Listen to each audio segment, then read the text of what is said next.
Hello my dear students, welcome in this class. Today's topic is related to intermediate course from prose.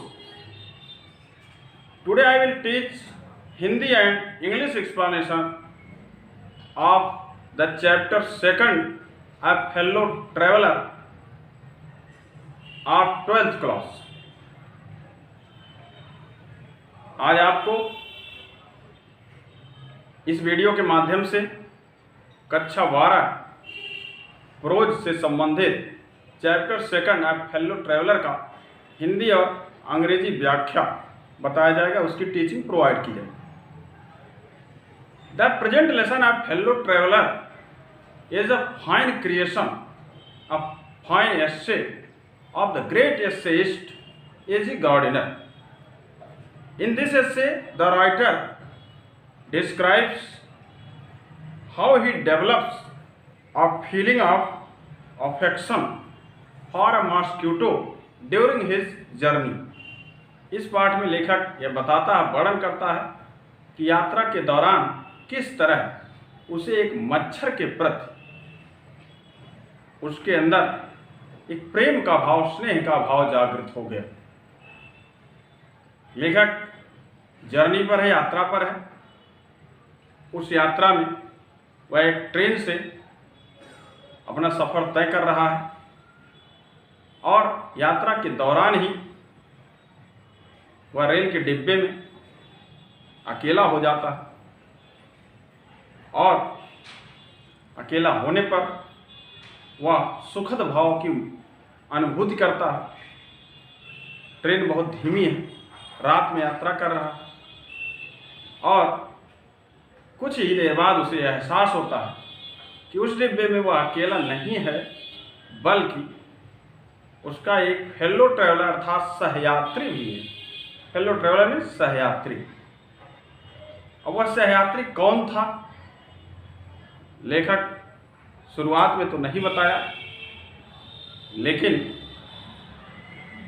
एस्से में आगे लिखते हुए उसने स्पष्ट कर दिया कि उसका फेलो ट्रैवलर एक मच्छर ही था और लेखक मच्छर के प्रति स्नेह का भाव किस तरह से अपने अंदर जागृत करता है, इस पाठ में पूरा वो वर्णन किया। अब आपको पैराग्राफ फर्स्ट से हिंदी और इंग्लिश एक्सप्लेनेशन इसका बताया जा रहा है।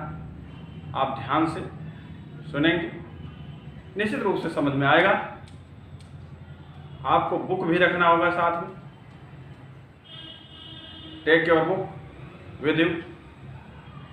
अपने साथ किताब लीजिए, फर्स्ट पैराग्राफ पर ध्यान दें। तो let us start the first paragraph from I do not know से लेकर I was alone. First paragraph आप ध्यान से अपनी पुस्तक भी देखें और उसके हिंदी और इंग्लिश एक्सप्लेनेशन को सुनें। लेखक कह रहा, I don't know which of us got into the carrier first. लेखक कहता है, मुझे नहीं मालूम, आई डोंट नो, मुझे नहीं मालूम, मैं नहीं जानता कि व्हिच ऑफ अस, हम लोगों में से कौन। हम लोगों में से मतलब लेखक और लेखक का सहयात्री है। पाठ का नाम ही फेलो ट्रैवलर है। तो लेखक और लेखक के सहयात्री में से पहले कौन गॉट इनटू द कैरियर, डिब्बे में सवार हुआ। गॉट इनटू में सवार होना, चढ़ना। कैरियर में रेल का डिब्बा, कंपार्टमेंट ऑफ द ट्रेन। तो लेखक कहा कि I don't know which of us got into the carrier first. लेखक कह रहा है कि मुझे नहीं मालूम कि उस रेल के डिब्बे में हम दोनों में से कौन सबसे पहले चढ़ा। It mean according to the writer he doesn't know which of them got into the compartment first. लेखक के अनुसार वह नहीं जानता कि उस रेल के डिब्बे में, इस डिब्बे में बैठकर वो यात्रा कर रहा, उस रेल के डिब्बे में वह और उसके सहयात्री में से सबसे पहले कौन चढ़ा। फिर आगे कहा Indeed I did not no, वास्तव में मैं नहीं जानता था कि he was in the carriers, कि वह डिब्बे में ही था एट ऑल, बिल्कुल, फॉर सम टाइम, कुछ समय से ही। अतः लेखक कहा कि वह ये भी नहीं जानता था कि उसका सहयात्री बिल्कुल उसी डिब्बे में ही कुछ समय पहले से ही था। As well as the writer didn't know that his fellow traveler was in the carriage at all for some time. अर्थात लेखक बताया कि उसे तो पहले ही मालूम ही नहीं है कि उस डिब्बे में कौन चढ़ा, उसका सहयात्री पहले चढ़ा कि वो चढ़ा। और फिर बताया कि वो ये भी नहीं जानता था कि उसका सहयात्री बिल्कुल कुछ समय पहले से ही उस डिब्बे में मौजूद है। It means the writer wants to say that he did not know which of them ascended in the compartment in the carriage of the train first. Indeed, वास्तव में, indeed means वास्तव में, of course, he didn't know that his fellow traveler was in the carriage at all for some time. वास्तव में लेखक को यह भी नहीं मालूम था कि उसका सहयात्री कुछ समय पहले से ही उसी डिब्बे में प्रेजेंट था, मौजूद था। आगे देखें, it was the first lost train from London to a Midland town. लेखक कह रहा, यह ट्रेन, जिस ट्रेन पर वह यात्रा कर रहा था, वह ट्रेन लंदन से मिडलैंड कस्बे की ओर, मिडलैंड नगर की ओर जा रही थी। यह अंतिम ट्रेन थी। It was the lost train, यह अंतिम ट्रेन थी। From London to Midland town, London से चलकर मिडलैंड टाउन तक जाने वाली यह अंतिम ट्रेन थी। In which the writer was journeying, जिसमें लेखक यात्रा कर रहा था। In which train the writer was journeying, the writer was making his journey, it was the last train from London to Midland town. फिर आगे कह रहा है, आई स्टॉपिंग ट्रेन, या रुक रुक कर चलने वाली ट्रेन थी। In which train the writer was journeying, it was a stopping train, या लोकल ट्रेन। जिस ट्रेन में लेखक यात्रा कर रहा था वह रुक रुक कर चलने वाली ट्रेन थी। एंड इनफाइनाइटली लीजरली ट्रेन, यह अनंत रूप से सुखद, आनंद देने वाली ट्रेन थी, अर्थात स्लो गोइंग ट्रेन थी, धीमी गति से चलने वाली ट्रेन थी। इनफाइनाइटली मीन्स अनंत रूप से, लीजरली का मतलब स्लो गोइंग, धीरे धीरे चलने वाली, जिसे आप सुखद भी कहते हो, कोई चीज बहुत धीरे धीरे आसानी से जाए, लेकिन यहाँ स्लो गोइंग से मतलब है लीजरली से। तो लेखक कह दिया कि यह एक स्टॉपिंग ट्रेन थी, रुक रुक कर चलने वाली ट्रेन थी, एंड इनफाइनाइटली, और अनंत रूप से leisurely train, slow going train, धीमे धीमे चलने वाली ट्रेन थी।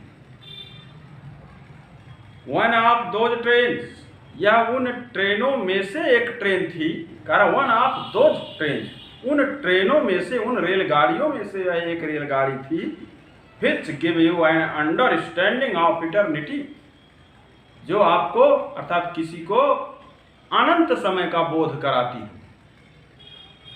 गिव अंडरस्टैंडिंग का मतलब बोध कराना, जानकारी देना। इटर्निटी का मतलब अनंतता अर्थात अनंत समय का। In according to the writer, it was one of those trains which give us an understanding of eternity, unlimited time, असीमित समय, अनंत समय, जिसका कोई अंत न हो, endless time. And it was one of those trains which give us an understanding, which give us a knowledge of endless time. यह train उन ट्रेनों में से एक ट्रेन थी जो हमें अनंत समय का बोध कराती है, अनंतता का बोध कराती है। मालूम ना हो कि कब अंत होगा इसका, अर्थात ये जा रही है तो इसकी यात्रा कब समाप्त हो। इट वॉज टोलरेबली फुल, यह काफी हद तक भरी हुई थी। टोलरेबली का मतलब काफी हद तक, ये ना पर्याप्त रूप से, फुल थी, भरी थी, यानी this train was full of passengers, या ना। व्हेन इट स्टार्टेड, जब यह चली, जब यह ट्रेन स्टेशन से चली गंतव्य की ओर, तो लेखक कह रहा है यह पूरी तरह से भरी थी। It was full of passengers completely, पूरी तरह से भरी, काफी हद तक भरी। व्हेन इट स्टार्टेड, जब यह चली। बट एज वी स्टॉप्ड, लेकिन जैसे ही हम लोग अर्थात लेखक और सभी यात्री लोग जो उस ट्रेन में बैठे हुए थे, यात्रा कर रहे थे, स्टॉप्ड, रुकते थे। लेखक कह रहा जैसे ही हम लोग अर्थात जैसे ही वे लोग स्टॉप करते थे, रुकते थे, एट द सब अर्बन स्टेशन, उपनगरीय स्टेशनों पर। सब अर्बन मीन्स उपनगरीय, नगर के किनारे वाले छोटे छोटे जो स्टेशन हैं उन्हें सब अर्बन स्टेशन कहेंगे, उपनगरीय स्टेशन, यानी the small stations near the city. बड़ा नगर हो उसके किनारे जो छोटे छोटे स्टेशन होते हैं उनका नाम है उपनगरीय स्टेशन। जैसे मुंबई एक बड़ा नगर है, वहाँ पर तिलक नगर, कुर्ला, सानपाड़ा, गोवंडी, ऐसे ऐसे परेल आदि आदि, जो भी कुछ नाम मुझे भी याद था बता दिया। तो उपनगरीय स्टेशन, नगर के छोटे छोटे स्टेशन। तो लेखक कह रहा जैसे ही वे लोग उपनगरीय स्टेशनों पर रुकते थे, यानी according to the writer, as they stop at the small station near the city, जैसे इस शहर के छोटे छोटे स्टेशनों पर रुकते थे, उपनगरीय स्टेशनों पर रुकते थे, दैट ट्रेवलर्स एलाइटेड, यात्री उतर जाते थे। एलाइटेड मीन्स गॉट डाउन, नीचे उतर जाते थे, यात्री उतर जाते थे। आगे कोई उपनगर वाला स्टेशन आया, कुछ यात्री उतर गए, फिर आगे आया, कुछ यात्री उतर गए। लेखक कह रहा है कि दैट ट्रेवलर्स एलाइटेड, यात्री उतर जाते थे। कैसे उतरते थे? इन वंस एंड टूज, एक एक दो दो करके। इन वंस एंड टूज का एक एक दो दो करके उतर जाते थे। According to the writer, as they stop at the suburban stations, at the small stations near the cities, that travellers got down in ones and twos, यात्री एक एक करके दो दो करके उतर जाते थे। एंड बाय द टाइम, और उस समय, we had left the outer ring of London behind. लेखक कह रहा उस समय जब वे लोग लंदन की बाहरी सीमा को पीछे छोड़ चुके थे, कह रहा वी हैड लेफ्ट, हम छोड़ चुके थे, द आउटर रिंग, बाहरी सीमा, outer border of London, London का, बिहाइंड, पीछे। लेखक कह रहा उस समय जब वे लोग लंदन की बाहरी सीमा को पीछे छोड़ चुके थे, अर्थात लंदन का जो बाहरी सीमा था उससे ट्रेन आगे बढ़ गई थी और उस लंदन का बाहरी सीमा पीछे छूट गया था ट्रेन से। लेखक उसका वर्णन कर रहा। तो लेखक कह रहा आई वाज अलोन, तो मैं अकेला हो गया। यानी by the time they had left the outer limit, the outer border of London behind, then writer felt that he was alone। जब लंदन का बाहरी सीमा पीछे छूट गया यात्रा के दौरान, तब लेखक ने एहसास किया, फील किया, महसूस किया कि he was alone, कि वह अकेला। यानी he felt that he was alone in the compartment in the carriage, वह एहसास किया कि वह कैरियर में अकेला है। लेकिन कब एहसास किया? When he had left the outer border of London behind in the train, जब वो उस ट्रेन में बैठे बैठे लंदन की बाहरी सीमा को पीछे छोड़ चुका था, तब उसे एहसास हुआ कि he was alone, वो अकेला था। फिर आगे क्या कह रहा? और वेदर, अथवा कुछ यूं ही, रेदर में समव्हाट, कुछ यूं ही, I thought I was alone, अथवा कुछ यूं ही वह सोचता ही था कि वह अकेला। कह रहा I thought, मैं सोचता था कि I was alone, मैं अकेला। इस तरह से फर्स्ट पैराग्राफ का एक्सप्लेनेशन हो गया। अब सेकंड पैराग्राफ है there is a pleasant sense से लेकर डोरा। अब इस पैराग्राफ का आप हिंदी एंड इंग्लिश एक्सप्लेनेशन देखें। जैसा कि सेकंड पैराग्राफ की शुरुआत राइटर कर रहा है, कह रहा there is a pleasant sense of freedom. लेखक कह रहा है कि आजादी का एक सुहावना भाव होता है। प्लीजेंट सेंस में सुहावना भाव, जॉयफुल फीलिंग ऑफ फ्रीडम, आजादी का। लेकिन कह रहा आजादी का एक सुहावना भाव होता है। कहाँ? About being alone in a carriage, डिब्बे में अकेला होने पर, अर्थात रेल के डिब्बे में अकेला यात्रा करने पर आजादी का एक सुहावना भाव होता है, सुखद भाव होता है। यानी according to the writer there is a joyful feeling about being alone in a carrier during the journey। इन यात्रा के दौरान रेल के डिब्बे में अकेला होने पर आजादी का एक सुहावना भाव होता है। उसमें होता क्या है? दैट इज जोल्टिंग नॉइजली, जोर जोर से झटके लगते हैं, जर्किंग होता है। जोल्टिंग में जर्किंग, जोर जोर से झटके महसूस होते हैं। थ्रू द नाइट, रात के दौरान, रात में जब यात्रा होती है तो उस रात के दौरान जोर जोर के झटके महसूस होते हैं।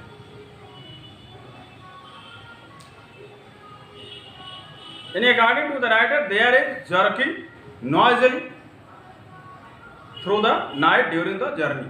यात्रा के दौरान रात में जोर जोर के झटके भी महसूस होते हैं। It is liberty and अनरिस्ट्रेंट।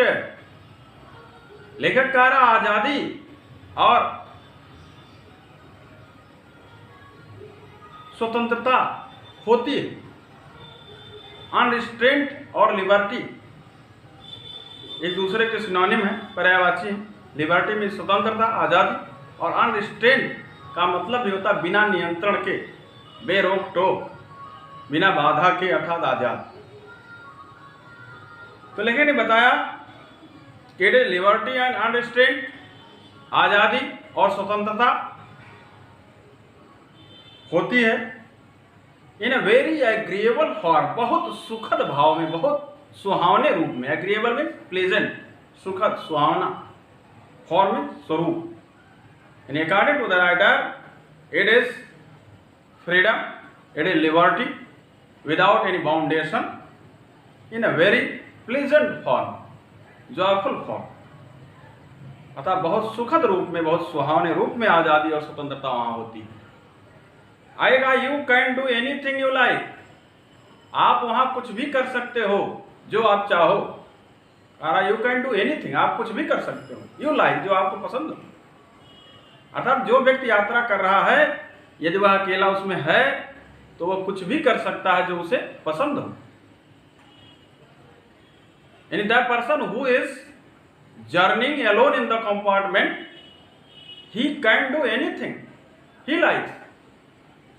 वह व्यक्ति जो अकेला यात्रा कर रहा है डिब्बे में, वो कुछ भी कर सकता है जो उसको पसंद हो, जो वो चाहे। क्या क्या कर सकता है? लेखक उदाहरण बता रहा है।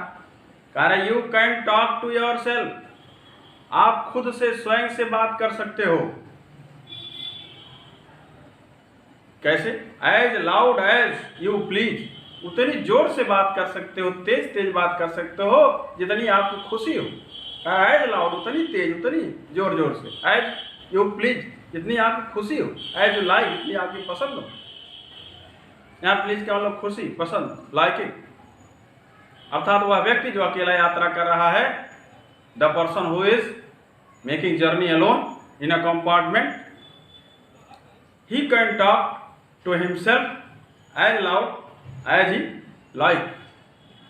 वह उतनी जोर से बात कर सकता है जितनी उसकी पसंद है, वो भी स्वयं से बात कर सकता है। And no one will hear you, और कोई आपको सुनेगा भी नहीं, अर्थात उस व्यक्ति को कोई सुनेगा नहीं। No one will hear him in the compartment when he would talk himself, जब वह स्वयं से उस डिब्बे में बात करेगा तो उसे कोई सुनेगा भी नहीं। आगे लिखा का you can have that argument out with Jones, कह रहा आप रेल के डिब्बे में अकेला होने पर किसी भी काल्पनिक व्यक्ति के साथ तर्क वितर्क भी कर सकते हो। आर्गुमेंट मीन्स रीजनिंग, तर्क। जॉन्स जो यहाँ दिया एक काल्पनिक व्यक्ति का नाम है, इमेजिनरी पर्सन। कह रहा किसी भी काल्पनिक व्यक्ति के साथ आप वहां पर आर्गुमेंट कर सकते हो, तर्क वितर्क कर सकते हो। यानी the person who is making journey alone in a compartment, ऐसा व्यक्ति जो अकेले डिब्बे में यात्रा कर रहा है, he can have reasoning, he can have argument with an imaginary person as John। वह किसी भी काल्पनिक व्यक्ति, माना कि वो जॉन है, जैसा कि लेखक ने लिखा, उसके साथ वो अपना तर्क वितर्क कर सकता है, अर्थात बातें कर सकता है। फिर आगे कहा एंड रोल हिम ट्रियम्फेंटली, कहा और उसे रोल भी कर सकते हो, लुढ़का भी सकते हो, अर्थात उस व्यक्ति को, उस काल्पनिक व्यक्ति को आप धक्का देकर लुढ़का भी सकते हो। वो भी कैसे? विजय के साथ, अपनी जीत के साथ। ट्रियम्फेंटली का मतलब विक्टोरियसली, विजय के साथ। रोल करने का मतलब रिवॉल्व करना, लुढ़का देना, ढकेल देना। यानी that person, that man can revolve the imaginary person John victoriously in the compartment. वह व्यक्ति जो अकेला यात्रा कर रहा है, वह किसी भी काल्पनिक व्यक्ति को अपनी जीत के साथ, जीत का भाव मन में हो कि मैं जीत गया, उस भाव के साथ, विक्टोरियसली का मतलब, ट्रियम्फेंटली का मतलब जीत के भाव के साथ उसे रिवॉल्व कर सकता है, लुढ़का सकता है। कहाँ? इन द डस्ट, धूल में। मन में सोच ले कि धूल में मैं उसे लुढ़का दूं। Without fear of counter stroke, बिना किसी रोक टोक के, भय के, बिना किसी प्रतिक्रिया के भय के। आगे लेखक ने उसी में जोड़ दिया without fear of A counter stroke, बिना किसी रोक टोक के, बिना किसी प्रतिक्रिया के भय की। काउंटर स्ट्रोक में रिएक्शन, प्रतिक्रिया, फियर मीन्स भय। अर्थात उस काल्पनिक व्यक्ति को, वह व्यक्ति जो अकेला यात्रा कर रहा है, उस काल्पनिक व्यक्ति को धूल में जीत के साथ, अपनी विजय की भावना के साथ उसे धूल में लुढ़का सकता है, बिना किसी प्रतिक्रिया के भय के। यानी the person who is making journey alone in a compartment, he can have argument, he can have reasoning with an imaginary person, and he can revolve him in the dust victoriously without the fear of reaction। वह बिना किसी प्रतिक्रिया के भय के उस काल्पनिक व्यक्ति को धूल में लुढ़का सकता है, उसके साथ तर्क वितर्क कर सकता है, अर्थात आजादी का भाव। फिर आगे लिखा कहा you can stand on your head, आप अपने सिर के बल भी खड़े हो सकते हो, अर्थात उल्टा खड़े हो जाओ ट्रेन में अकेले। अर्थात जो व्यक्ति अकेला यात्रा कर रहा है, वह अपने सिर के बल भी खड़ा हो सकता है। The person who is making journey alone in a compartment, he can stand on his head. और क्या कर सकता है? And no one will see you, और आपको कोई देखेगा वह नहीं, लेखक कह रहा है, अर्थात उस व्यक्ति को कोई देखेगा नहीं, वहां सिर के बल खड़ा हो जाए। बाबा रामदेव का योगा करने लगे, वहां कसरत करने लगे, खड़ा हो, कोई नहीं देखेगा। No one will see him in the compartment. फिर आएगा यू कैन सिंग और डांस एट 2 स्टेप, कह रहा आप गा भी सकते हो, नाच भी सकते हो 1-2 कदम, गाना भी गाइए। जो भी बहुत प्यार करते हैं तुमको सनम, दिल बेचैन है आदि आदि, जो भी गाने हो, मुझे गाना आता नहीं।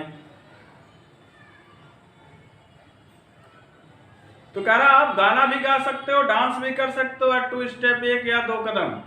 आप 1 या 2 कदम गाना भी गा सकते हो, नाच भी सकते हो, अर्थात थोड़ा बहुत गाइए भी और नाचिए भी, कोई रोक टोक नहीं हो। Or practice of golf stroke, अथवा आप गोल्फ खेलने का भी प्रैक्टिस कर सकते हैं। गोल्फ की छड़ी होती है, उसके साथ स्ट्रोक कर सकते हैं। स्ट्रोक का मतलब ठोकर मारना छड़ी से, गोल्फ खेल होता है, तो इसका मतलब गोल्फ का अभ्यास करना। आप वहां गोल्फ का अभ्यास भी कर सकते हो, अर्थात वह व्यक्ति वहां गोल्फ भी खेल सकता है। That person can play golf in the compartment being alone, अकेला होने पर वह व्यक्ति उस कंपार्टमेंट में गोल्फ भी खेल सकता है। और क्या कर सकता है? और play marbles on the floor, और उसके फर्श पर, डिब्बे के फर्श पर मार्बल्स भी खेल सकता है, गोलियां कंचे भी खेल सकता है। He can play marbles on the floor of the compartment without let or hindrance, बिना किसी रुकावट के, बिना किसी बाधा के। लेट आर हिंड्रेंस का मतलब विदाउट एनी बाउंडेशन, बिना किसी रोक टोक के।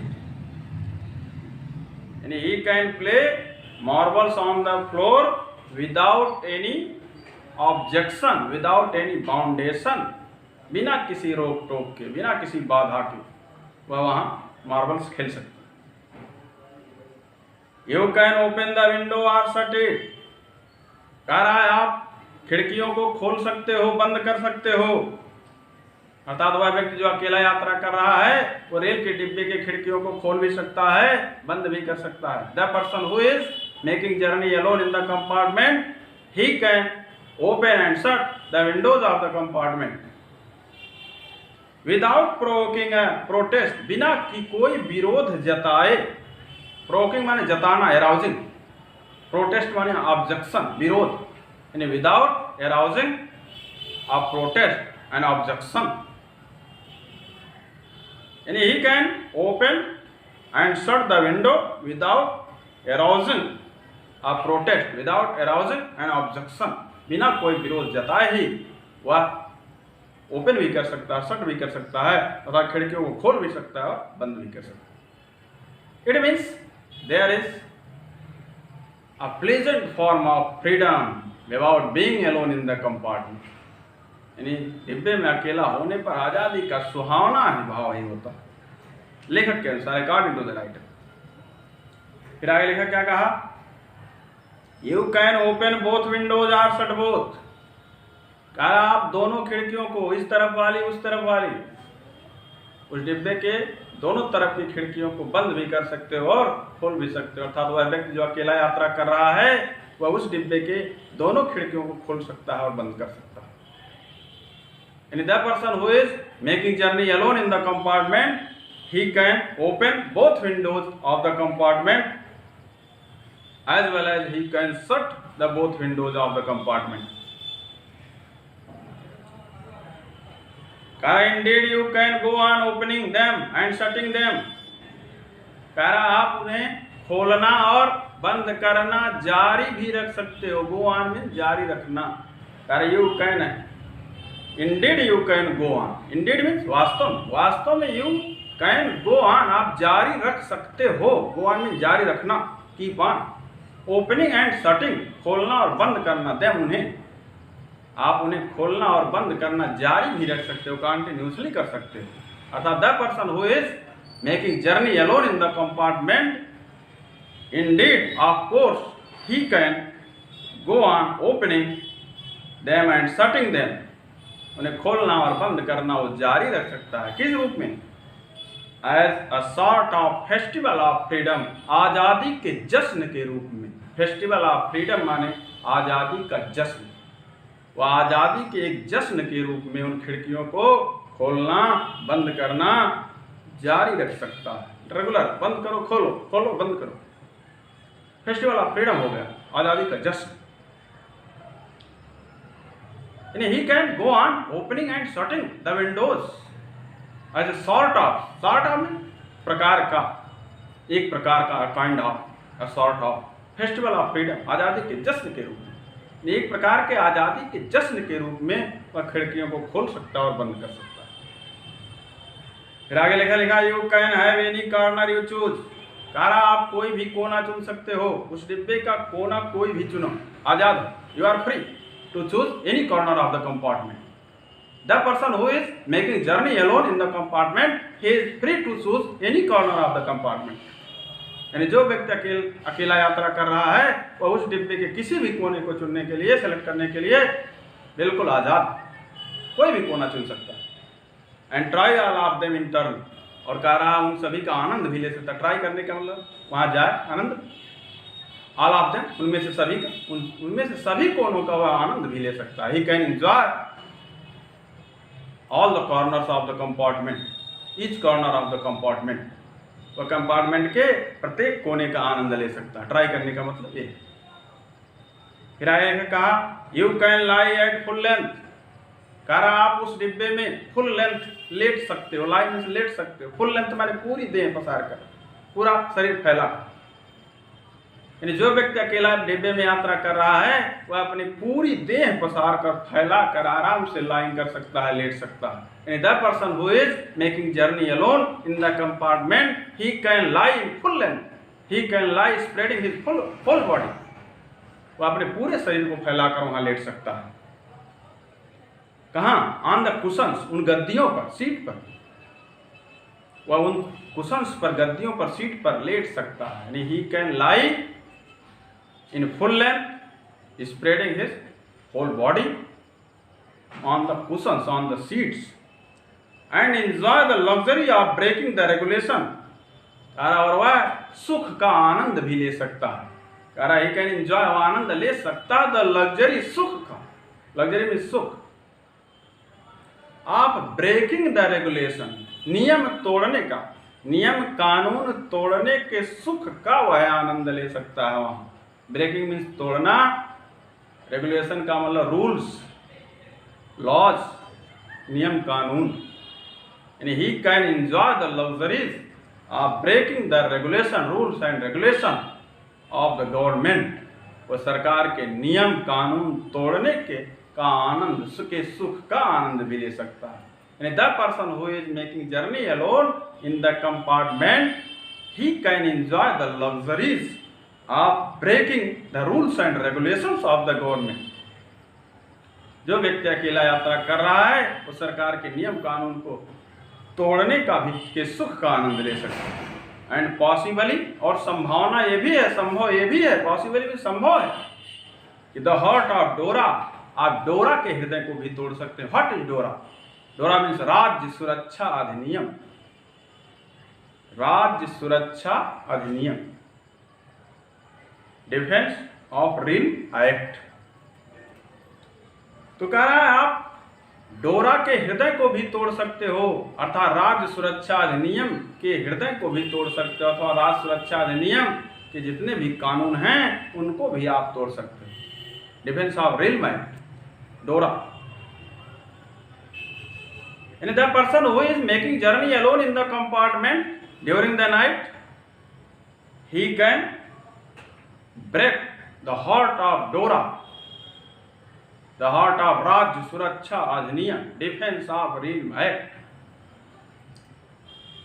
तो कह रहा उसके डोरा के हृदय को, अर्थात राज्य सुरक्षा अधिनियम के हृदय को तोड़ सकता है। ओनली डोरा विल नॉट नो, लेकिन कह रहा डोरा जानेगा भी नहीं, अर्थात राज्य सुरक्षा अधिनियम को जानकारी भी नहीं होगी कि that her heart is broken, कि उसका हृदय तोड़ दिया गया। A defence of real act will not know that her heart has been broken by you, आपके द्वारा उसका हृदय तोड़ दिया गया, उसे जानकारी भी नहीं होगी, क्योंकि आप अकेले हैं, चोरी से कर लें जो भी करना हो। फिर आगे लिखे कहा यू हैव एस्केप्ड इवन डोरा, आप डोरा से बच भी सकते हो, अर्थात यदि आप वहां डोरा के हृदय को तोड़ते हो, राज्य सुरक्षा अधिनियम के कानून को तोड़ते हो, तो उससे बच भी निकल सकते हो। इसके मीन बच निकलना, आप उस राज्य सुरक्षा अधिनियम के कानून से बच निकल सकते हैं। आपके ऊपर कोई धाराएं नहीं काम करेंगी, आपको कोई आरोप नहीं लगेगा। वह व्यक्ति जो अकेला यात्रा कर रहा डोरा के हृदय को तोड़ सकता है, डोरा जानेगा भी नहीं और वह उससे बच भी निकलेगा। The person who is making journey alone, he can break the heart of Dora, defense of real act, and Dora will not know that her heart has been broken by him, and that person can escape himself from Dora, वह व्यक्ति स्वयं को डोरा से बचा भी सकता है। इस तरह से आपको सेकंड पैराग्राफ का भी एक्सप्लेनेशन बता दिया है। आई होप आपके समझ में आया हो, निश्चित रूप से आया। अब ये थर्ड पैराग्राफ, इसके आगे हम बढ़ते हैं तो निश्चित रूप से वीडियो बहुत लॉन्ग हो जाएगा, आप बोर हो जाओगे। तो पार्ट फर्स्ट के रूप में फर्स्ट और सेकंड पैराग्राफ। अब इसके आगे पुनः पार्ट सेकंड के रूप में टीचिंग प्रोवाइड की जाएगी।